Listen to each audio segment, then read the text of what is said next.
నమస్కారం అండి. ఈనాటి కమ్మని కథ పేరు నీలి నక్క కథ. వినిపిస్తున్నది మీ విజయభాస్కర్.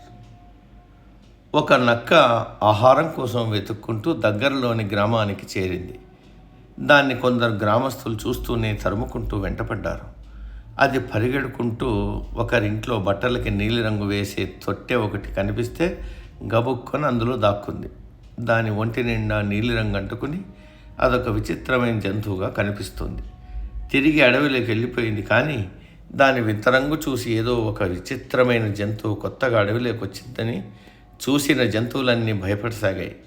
పులి, సింహము, ఏనుగు ఇంకా చిన్న పెద్ద జంతువులన్నీ భయంతో పారిపోసాగాయి. ఇదేమి జంతువో, ఎంత బలశాలో అన్నది తెలియందే ముందుకు వెళ్ళరాదని అనుకున్నాయి.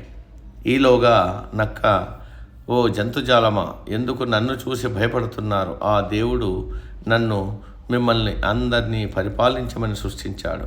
నేను మీకు రక్షకుణ్ణి, రండి అంటూ లేనిపోని నాయకత్వాన్ని చూపించింది. పులి, సింహం కూడా తాను వేటాడిన జంతువుని ఈ కొత్త రాజు ముందు తెచ్చేవి. తన వాటా తిన్నాక తీసుకెళ్ళేవి.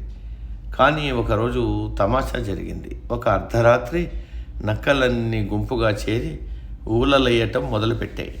ఆ అరుపులు విన్న నీలిరంగు నక్క ఉత్సాహంగా వాటికి జవాబుగా గట్టిగా గొంతెత్తి ఊళ వేసింది. అది దాని సహజ లక్షణం కదా మరి. వెంటనే అందరికీ దీని మోసం తెలిసిపోయింది.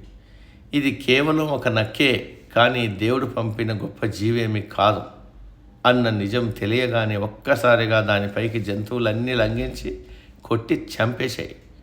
నీతి: స్వజాతి గుంపులో నుంచి విడిపోతే నాశనము తప్పదు. సమాప్తం.